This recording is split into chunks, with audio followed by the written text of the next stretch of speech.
The next morning, Lenny and I are watching Lincoln sleep, observing him with smiles. I gotta tell you, Lenny, it's cute watching Lincoln sleeping. Told you, Lori. Lincoln then opens his eyes, and he's awake. He yawns and stretches his back. Morning, Lori. Morning, Lenny. Morning, Linky. Jinx! Lenny then knock on her dress and touch her red dress. You owe me a soda. Make that too. Lenny winks at Lincoln while I snap my fingers in anger. Sometime later, we are in Lisa's room. She is wearing a lab coat and is mixing a chemical in her beaker. She then squeezes some of the potions into a basket. Stretch out your hands apart, you two.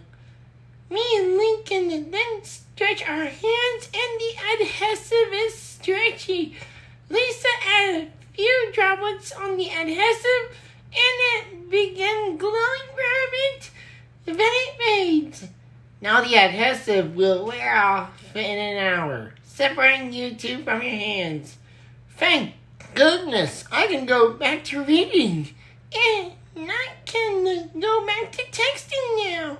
So what now? Want to go walking? Sure.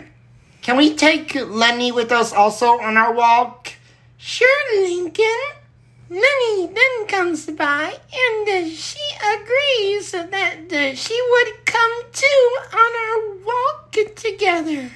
50 minutes later, we are walking down the footpath while we're holding hands.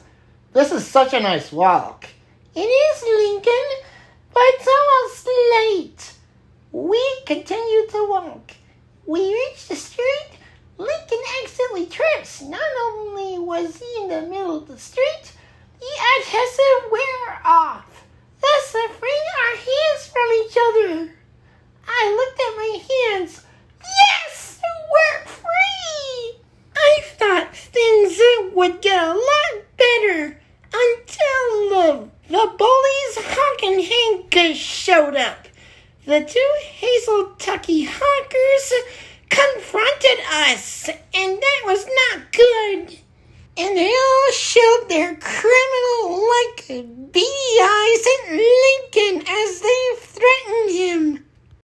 Hey, Hank, take a look at this dope. This must be the same one who was pretending to be his sister during the football game. You're right. It is him, alright.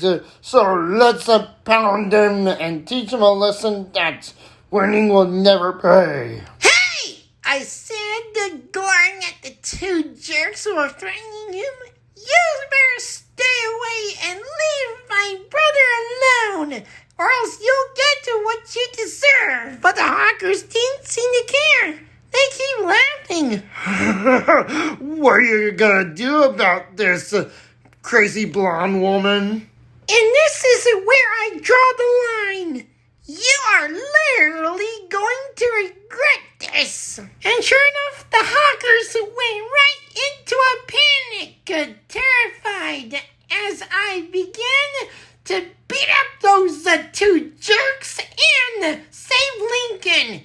And they are pulverized literally into human pretzels. And Lenny and I warned them, stay away from our brother. If you lay a hand on him, we will literally turn you into human pretzels. Yeah, you are totes gonna regret this for messing up and being with our brother Lincoln. Isn't that right, Lori? Yeah. I literally warn you guys to scram and leave our brother alone and don't come back unless we'll pulverize you. This caused the Hawkers to settle into a panic as they ran for their lives and didn't come back. Ha! Told you we scare him off. Isn't that right, Lori? But I was finding Lincoln, and I found him badly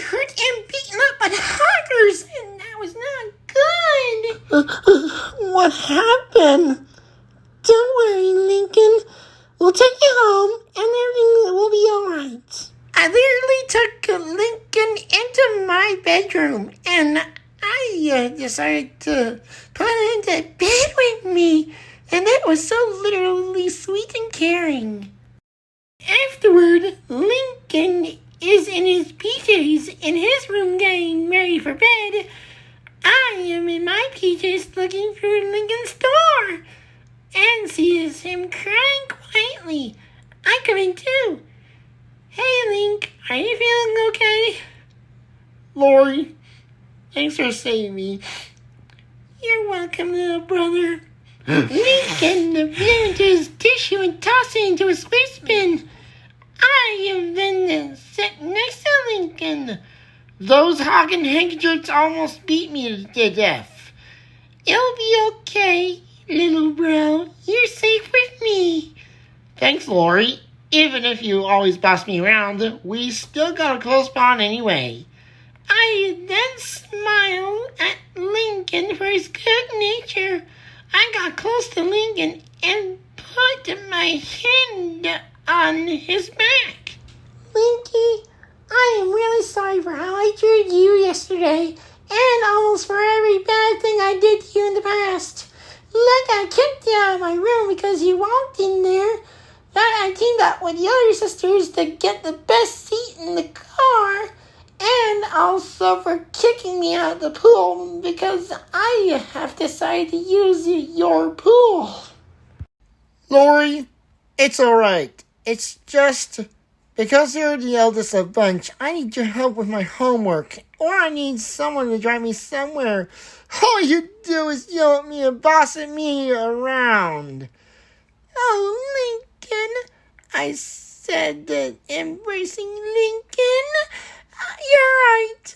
I am a bad sister to you. No, you're not, to Lori. You're a great sister to all of us, and I love you very much. Thanks, Lincoln. It's just because there are more and more of us keep appearing. It's just hard dealing with 9 other sisters and only one brother. Hey, we need someone to watch over us, and no one can do it great as you. That is so sweet of you to say, Link. I love you so much too. Then we embraced each other in a warm and tight hug. I then kissed Lincoln on his forehead and says, "Tell you what, Lincoln, tomorrow I'll take you to the beach. Just you and me and also Lenny too." Thanks, Lori.